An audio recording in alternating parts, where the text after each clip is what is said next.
The revolutionary movement in the colonial countries. Introduction. 5. The intensified offensive of imperialism and the growth of the forces of colonial revolutions.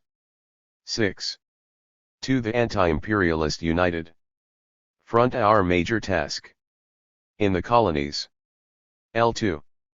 3. The problem of fascism in the colonial and dependent countries. 3. TV.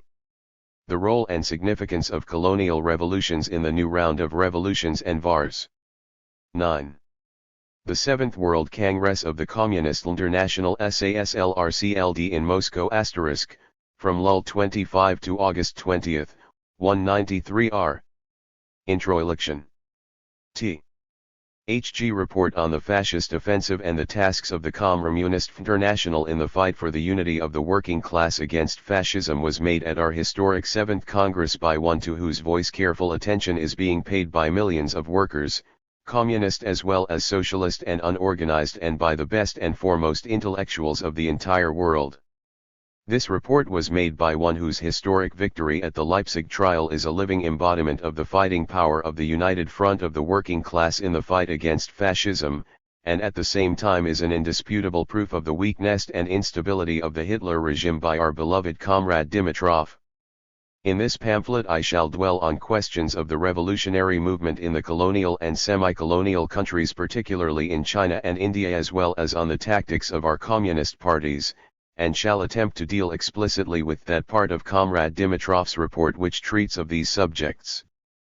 First of all, what is the new in the economic and political conditions of the colonial and semi-colonial countries, or to be more precise, what are the most distinctive basic features which characterize the economic and political situation in the colonial world during the period which has elapsed between the 6th and the 7th Congresses of the Communist International?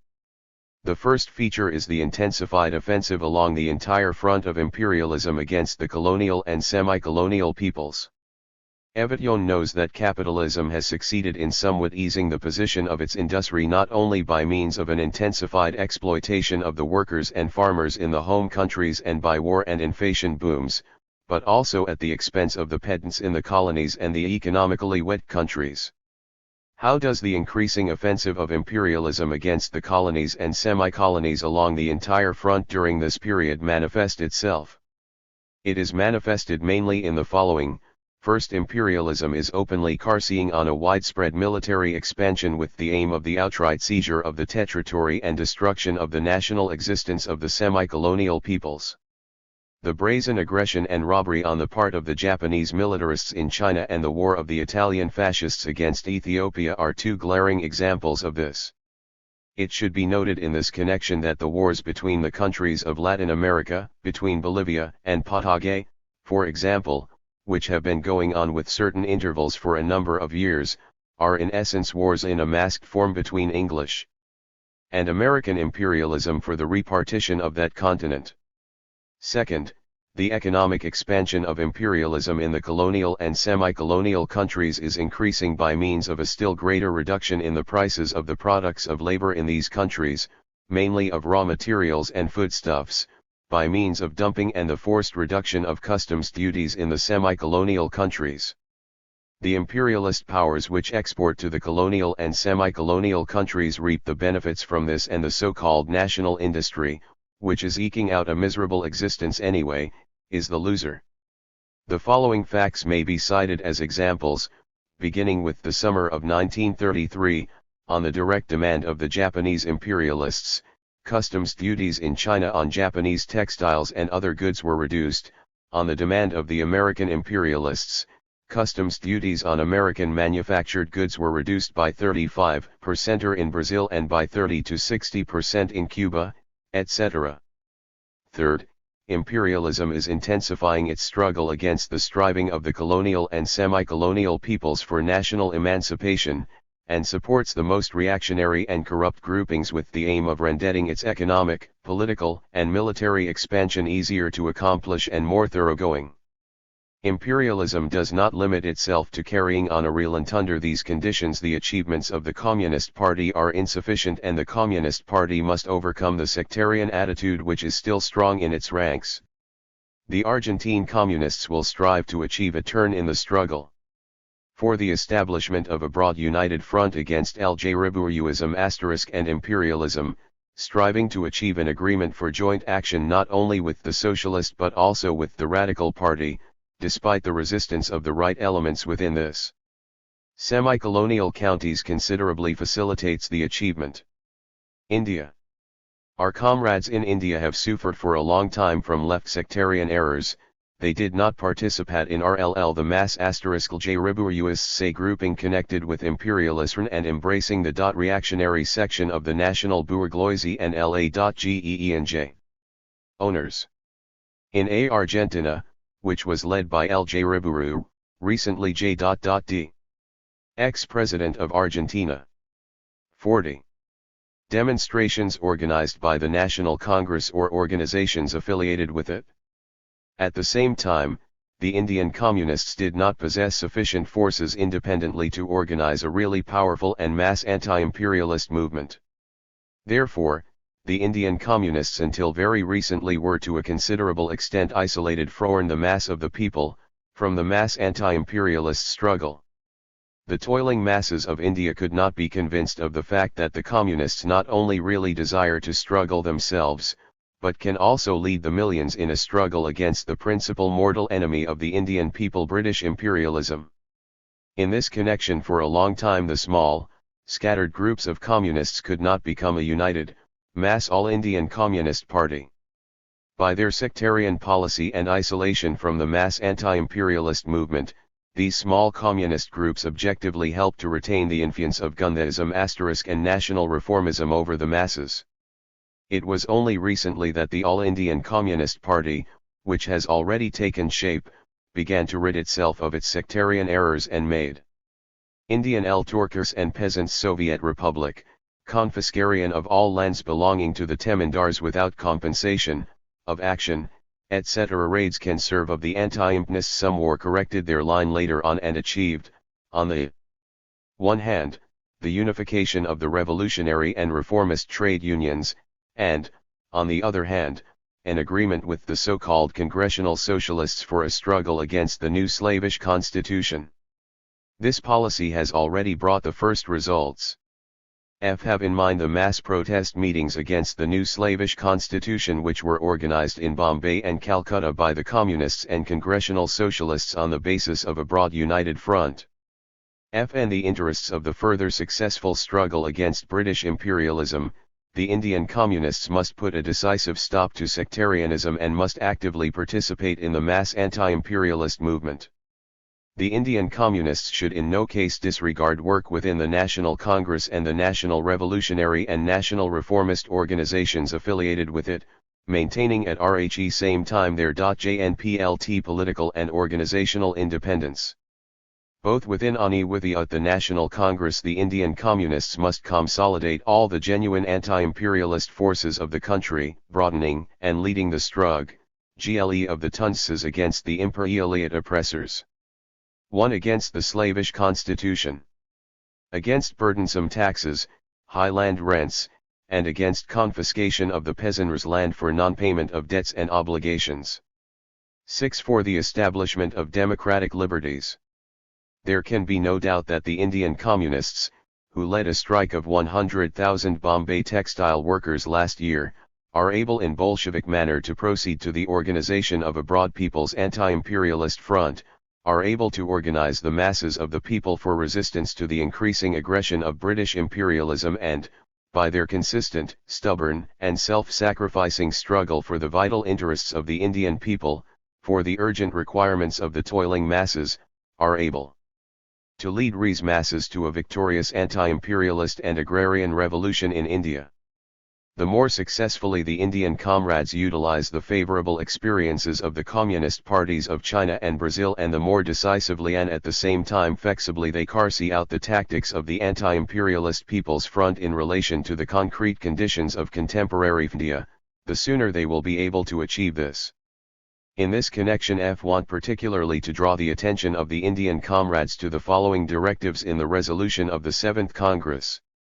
It is necessary to draw the widest masses into the national liberation movement against imperialist exploitalent against gromgelmperdalst exploitation, against cruel enslavement, for the driving out of the imperialists, or the independence of the country, to take an active part in the mass anti-imperialist movements headed by the National Parlnrne Mass Onusenperladels Movementaires headed by the National Reformists and strive to bring about joint action with the National Revolutionary and National Reformist organizations on the basis of a definite anti-imperialist platform. To strive with all their power and all RHE means at their disposal for the establishment of a united anti-imperialist front of the broad masses of the people both within and without the National Congress, to strive for the active participation of communists and their supporters in all mass anti-imperialist demonstrations, irrespective of who calls them or who organizes them, in order to show the people by deeds that the communists are clearly the vanguard of the people of India in the struggle for national emancipation. This is now the main task of the Indian comrades. 42-43. Arabian countries. Foot has been previously pointed out that the task of the Indian communists is to broaden and assume leadership of the anti-imperialist struggle. This applies also to other colonial and semi-colonial countries. I will only mention an additional task which faces the communists of the Arabian countries. The truth of the matter is that the international imperialists, in the interests of their robber policy, have torn the Arabian countries into pieces, setting up artificial borderlines. But, despite the fact that individual Arabian countries are ruled by different imperialist powers, they are all interconnected by their geographic location and by their common language, history, and revolutionary traditions. Hence it follows that the Arabian communists, while working to establish a people's anti-imperialist front in each of these countries, must at the same time join their forces and must strive to achieve the coordination of the anti-imperialist struggle in all these countries, must strive to establish an all-Arabia F***PL anti-imperialist front. The Arabian communists must draw up a program of demands which can serve as a platform uniting all anti-imperialist forces in the Arabian countries. I believe that by taking into account the experience of China, Brazil, and other countries, our comrades in the remaining colonial and semi-colonial countries will be able to draw their own tactical conclusions depending on the concrete conditions of their struggle. United Front and Trade Union Unital. Some people think that questions of the united front of the working class and of trade union unity are not on the order of the day or, at any rate, are of no particular significance to the colonial and semi-colonial countries, because as a rule the working class of these countries has not been split into a revolutionary and a reformist camp. This is false. 44. It is true that the workers in colonial and semi-colonial countries, because of the peculiar historical conditions of these countries, were not, as a rule, split into communist and social democratic camps as was and is the case in capitalist countries.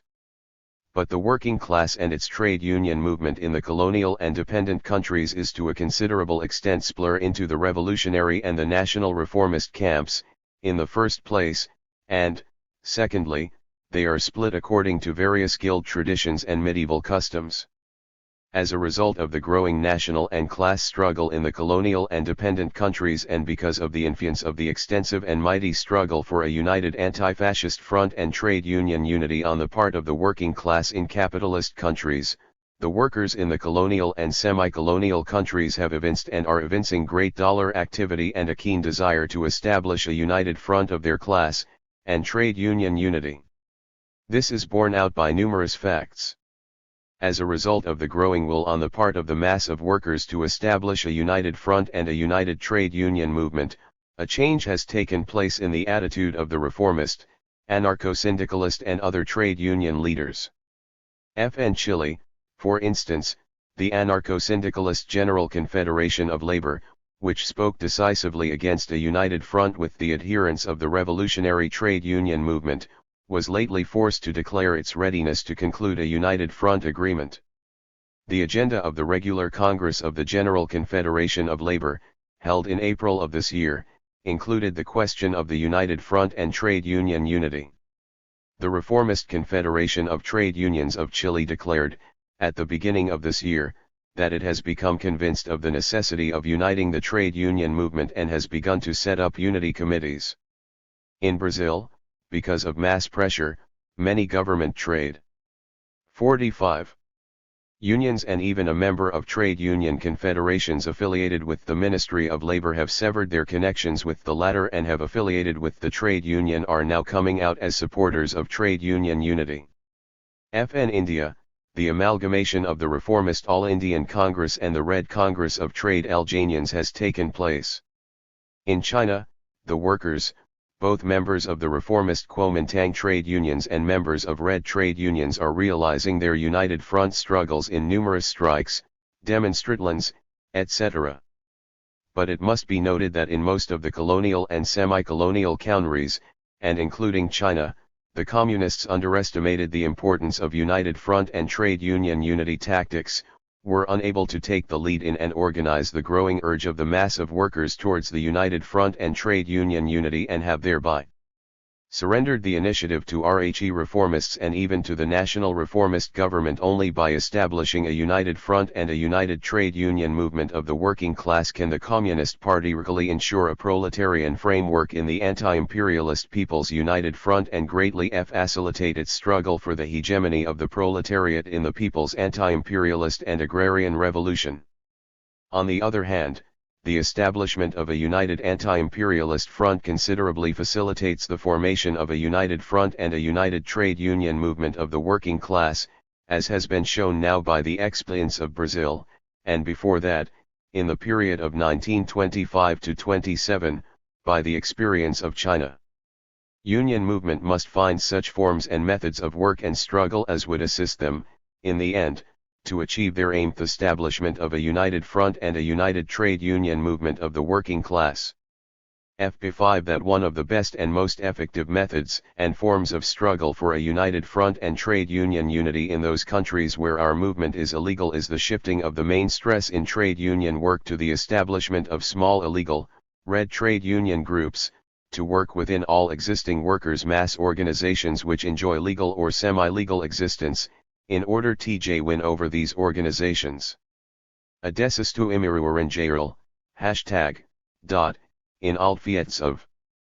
Moreover, it must be mentioned that for the successful accomplishment of the task of the communists in Colonial countries, which is most important for the immediate future, the establishment, extension, and consolidation of the anti-imperialist People's Front while applying united front and trade union unity tactics, we will strive to achieve a real improvement in the tactics and in other important phases of party work, namely, 1. In order to realize our new, wholly correct tactical line in the field of establishing and broadening the anti-imperialist People's Front, the Communist Party of China will not only fight with all the means at its disposal against the strong sectarian tendencies and traditions which exist in the party organizations on the very questions of the anti-imperialist People's Front and trade union unity, etc., but it will also revise a number of measures in the field of economic policy which it was forced to carry out in the past.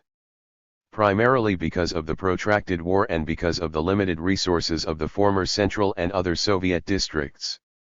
For instance, the policy toward the kulaks will be made more precise. The policy with regard to small landowners who do not work their land themselves, but who, because of their economic and social condition can by no means be considered landed gentry, will be corrected. The fact is that the land of even these petty owners was often confiscated as a result of individual, incorrect instructions of local Soviets to the effect that the land belonging to those who do not cultivate it themselves should be confiscated. The taxation, financial, and trade policy, etc., will be reconsidered with a view to attaching to it a more clearly expressed popular and clearly national character in order to facilitate the mobilization and organization of the broadest masses of people throughout China under the leadership of the Communist Party and the Soviets around the national revolutionary struggle against the powerful enemy Japanese imperialism and its agents. 2F in order that the Communist Party should really be able to win influence over the broad sections of the youth and draw them into active participation in the anti-imperialist and class struggle, it is necessary decisively to revise the organization and the work of our young communist leagues.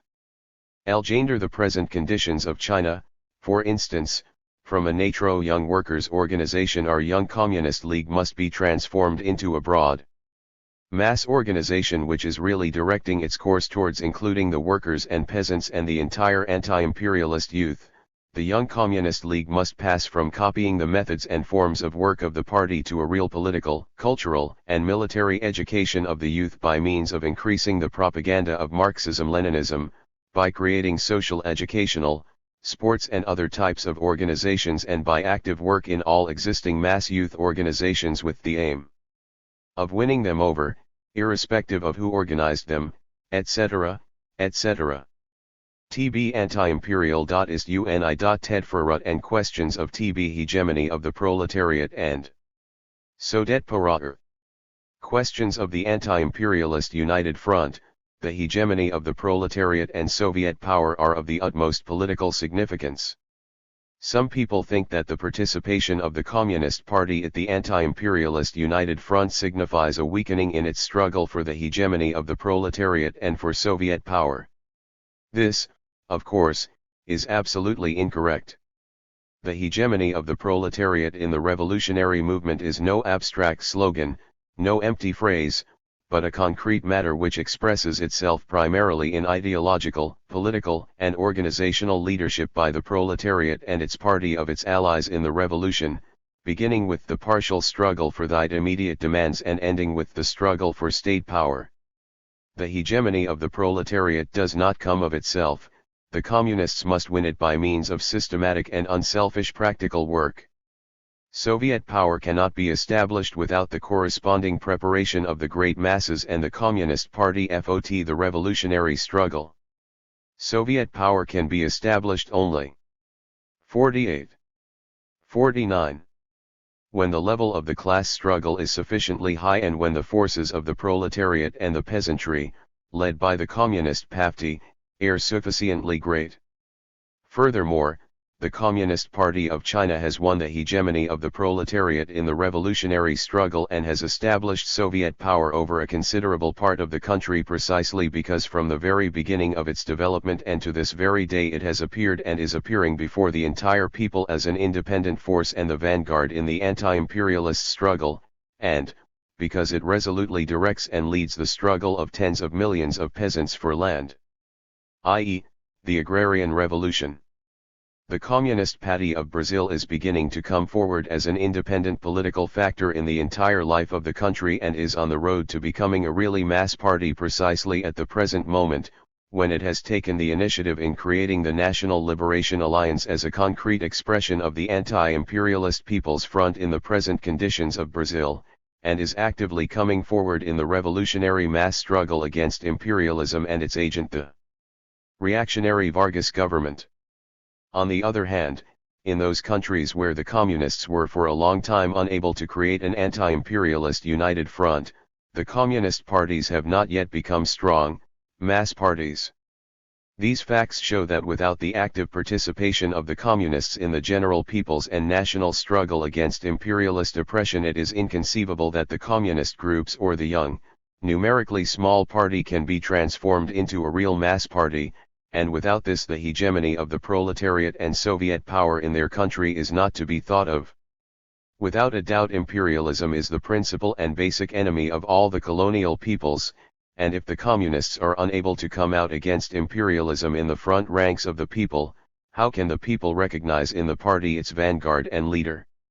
Every communist in the colonial countries must become firmly convinced that under the conditions of a country like China, where Soviet power already exists on a part of the territory, the correct application of the anti-imperialist People's Front will not weaken but, on the contrary, will strengthen the position and the power of the Communist Party in the struggle for the strengthening of the hegemony of the proletariat and for the further victory of the Soviet Revolution.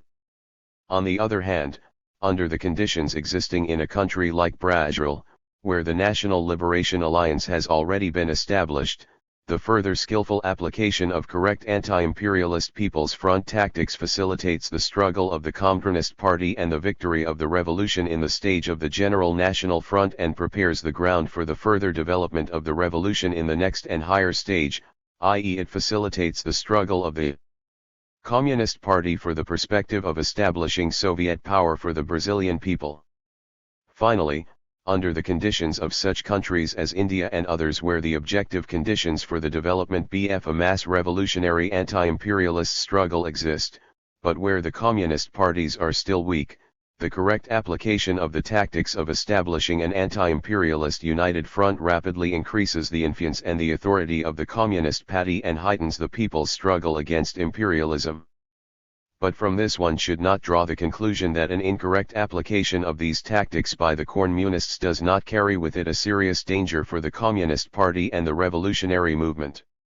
We know from the history of the struggle of the Communist Party of China that when the opportunists in its leadership, headed by Chen Tuxiu, counterposed the tactics of the United National Front to the task of the class struggle at the critical moment of the revolutionary movement in 1927, when for the sake of retaining a united national front with a part of the national bourgeoisie these opportunists renounced the revolutionary struggle of the working class in 55t. Defense of their vital interests, renounced the agrarian revolution of the peasantry, renounced the struggle for winning over national revolutionary armies and for arming the workers and peasants, and, finally, when these opportunists rejected an ind. Quite clear that it wts notics themselves that were at sts, who distorted these retoic and imperialism, who we the comrades from the colonial and semi-colonial countries must seriously set about the formation of the anti-imperialist united front. Must earnestly struggle to carry out this most important task placed before all of us and before all our parties by the 7th Congress of the Communist International. 3. The problem of fascism in the colonial and dependent countries. From the point of view that fascism is the open, terrorist, dictatorship of the most reactionary, most chauvinistic, and most imperialistic elements of finance capital, from the point of view that fascism grew out of the soil of the bankrupt bourgeois democratic regime, that social democracy cleared the way to power for fascism, there can, of course, be no question of this kind of fascism in the colonial and dependent countries. Nevertheless, it cannot be denied that in a number of colonial and dependent countries during recent years, especially after fascism came to power in Germany, a so-called fascist movement is growing. In China, for instance, during the past years, Chiang Kai-shek made strenuous efforts to organize the Blue Shirt League, which unofficially and sometimes even officially, in the press, called themselves National Socialists. Fulfilling the role of executioners in regard to the people, the Communist Party and all anti-fascist groupings, fulfilling the role of medieval barbarians and bloody gendarmes in the Comintern troops, these terrorist bands are at the same time trying to spread their influence over the masses.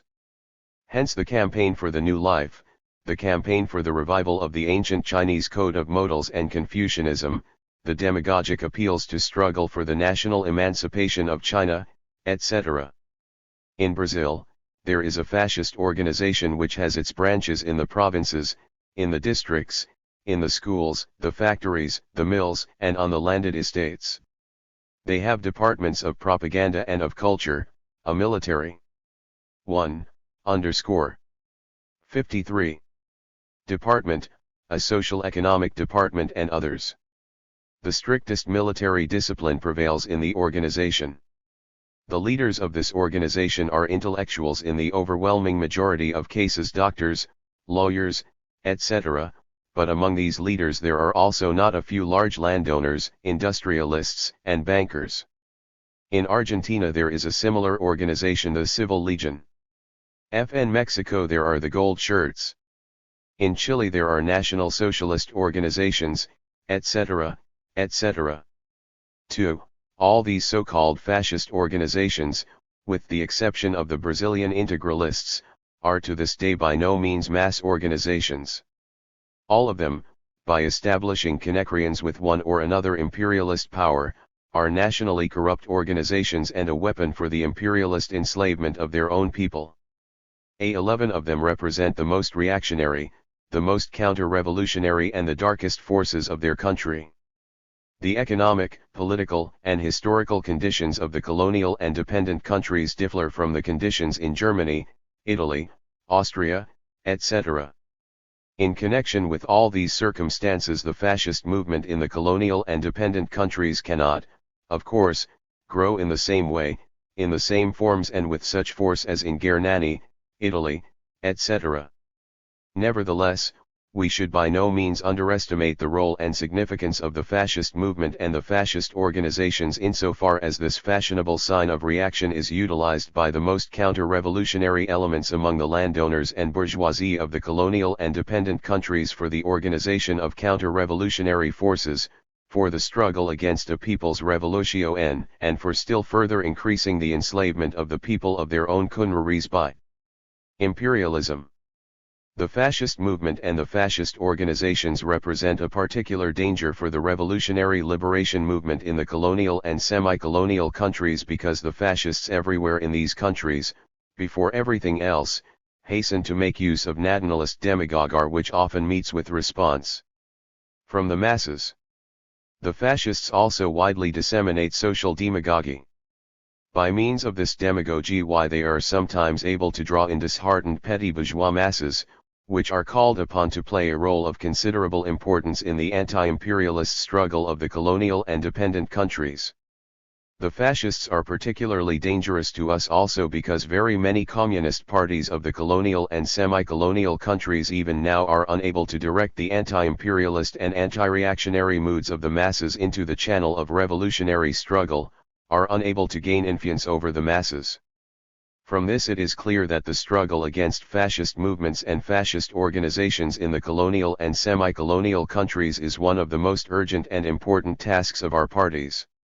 As experience has shown, the struggle against fascism in the colonial and semi-colonial countries must now be conducted on two fronts, on the one hand against the neglectful attitude and underestimation of the danger and harmfulness of the fascist movement in their own country, and against the tendency to exaggerate the importance of the fascist movement of their countries, on the other.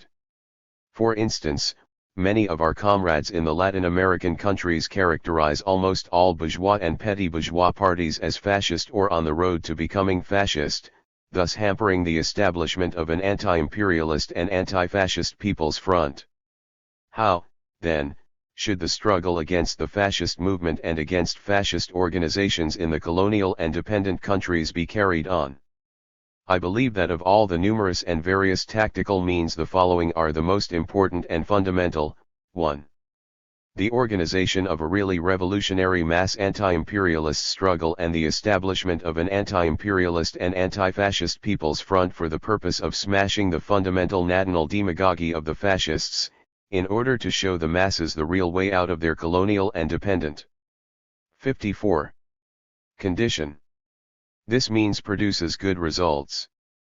For example, in Brazil lately the powerful upsurge of the National Liberation Alliance movement not only weakened the influence of the integralists among the masses, not only evoked a split between a considerable portion of the rank and file and the leaders of the integralists on the question of the attitude towards the national movement and the National Liberation Alliance, but it has also caused a split and has even resulted in a dearth for the purpose of duping the masses.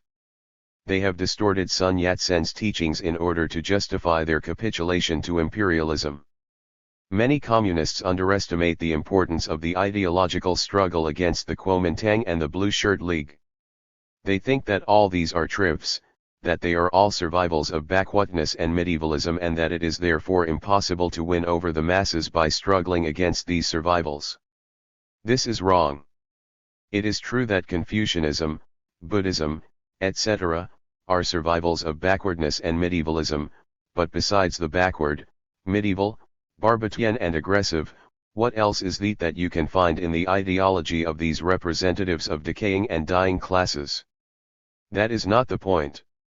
The point is that all this old ideology has deep roots in the traditions of the masses and exerts great influence over the masses of the people. It is therefore necessary to take these points of view into consideration. Foot is necessary patiently to explain to the broad masses of the people the source and the real meaning of these points of view, as well as the attitude and the points of view of the communists on morality, ethics, etc., in order that the masses should understand that the communists are the real heirs of all that is best and most valuable in our old traditions and culture, and at the same time the creators of a new, higher, and better culture and morality. As regards Sun Yat-senism, while pointing out the inconsistency and inadequacy as well as some of the errors of this school of thought, it is necessary to point out to the masses that Sun Yat-sen was a national revolutionary and that in his ideology and especially in his activity there is much that is valuable. For the role and significance of Colorado. Nile revolutions in the NEIT round. Of revolutions and /TARS. W/Hirace on the eve of and even during the First Imperial WI-7 World War, the colonies and semi-colonies served mainly as objects for division among the imperialists and really acted for the HMI countries, RRR, of raw material, foodstuffs, labor power, enters ire interiorly diffident now, on th new round of revolutions and wars. Great October Revolution and the victory of socialism in the USSR, under the influence of the general crisis of capitalism and the world economic crisis, NDR won to salt of the alliation of class forces and the socialist revolution. In many colonial and semi-co use of its triple exploitation and oppression, the landowners and the capitalists, is constant struggle in defense of its vital interests and constitutes the immediate driving 8-9 force of the anti-imperialist and agrarian revolution. To prove this, we can take the Soviet Revolution in China, which today has already become one of the decisive factors in the international revolutionary movement, and which in its further development cannot but shatter the foundation of world imperialism. As a proof we can cite the role of the Indian Revolution, whose victorious outcome cannot but lead to the downfall of British imperialism. 7e must, nevertheless, mention the fact that not all communists properly understand the importance of colonial revolutions. By the attitude of our brother parties in towards the Chinese Revolution. Facts show that with the exception of our Japanese brother party, which is heroically struggling with its utmost power against Japanese imperialism and for the defense, Nese revolution is concerned, have as yet limited themselves, to a certain extent, to agitation and propaganda. Meanwhile, the Chinese Revolution is in actual need of support, primarily on the part of the workers of all the large imperialate countries. In his proletariat in support of its liberation movement. 60. To commit suicide. Lefter, the unknown Japanese chauffeur, wrote, "Dear comrades of the anti-Japanese People's Army and of all the valiant brother Communist Party of China, which together with us is carrying on the struggle against the Japanese imperialist vultures. I waited a long time for you, but can wait no longer.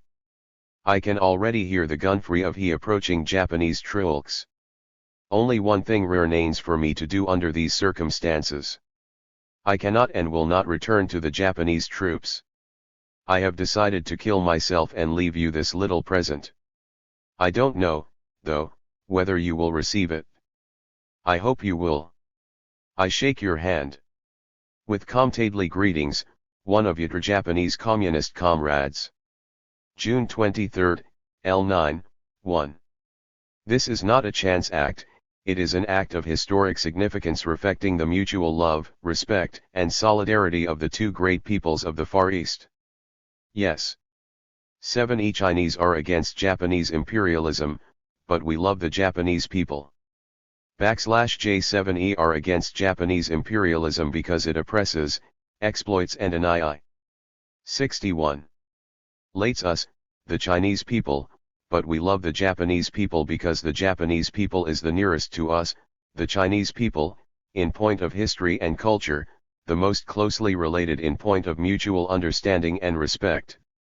7. Love the Japanese people because it is just as industrious, noble, and intelligent as our Chinese people.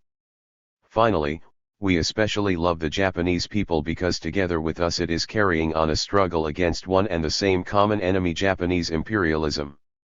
Yes. This was only one of our heroic Japanese corn raid communists. There must be many such heroes of revolutionary internationalism in the Japanese and in other parties. And each of such heroes is worthy of the admiration and respect of the revolutionary and the best minds of the world. Eternal glory to our immortal hero, the unknown Japanese comrade.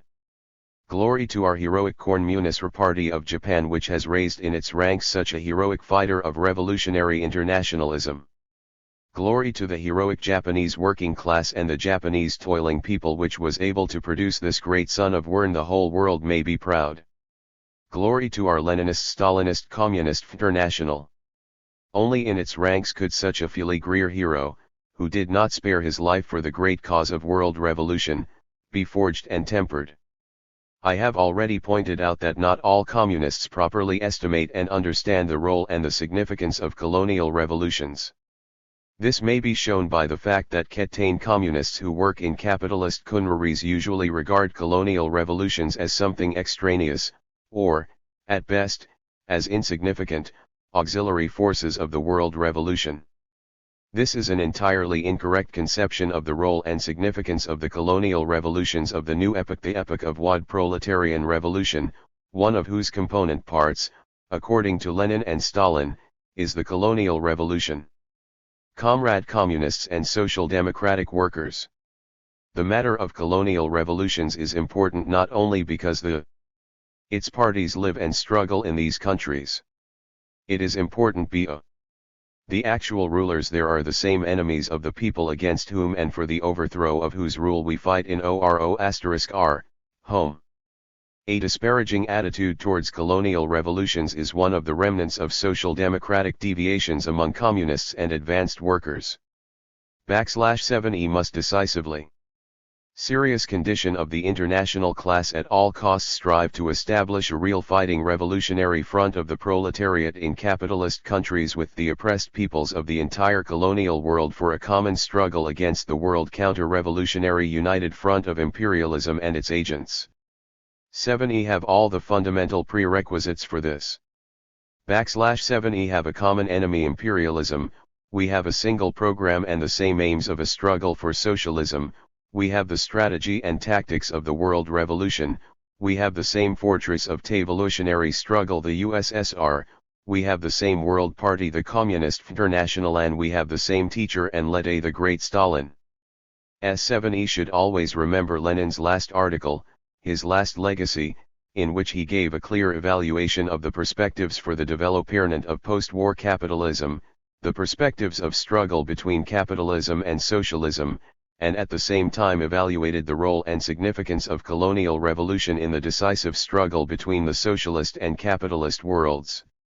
At the end of this article Lenin wrote, "The outcome of the struggle, in the final analysis, depends on the fact that Russia, India, China, etc., constitute an overwhelming. It is precisely this majority few years is being drawn with unusual rapid ity, so shadow of a doubt as to what the final outcome of the worldwide struggle will be. In this sense, the final victory of socialism is fully and unconditionally assured." Yes. The final victory of socialism is fully and unconditionally assured, for especially now, when both the working class of the foremost imperialist countries and the oppressed peoples of the colonial world are rising in a common struggle against fascism, capitalism and imperialist wars, in a common struggle for Soviet power and socialism. Forward. Raise higher the banner of Marx, Engels, Lenin, and Stalin. Raise high the banner of the Communist International.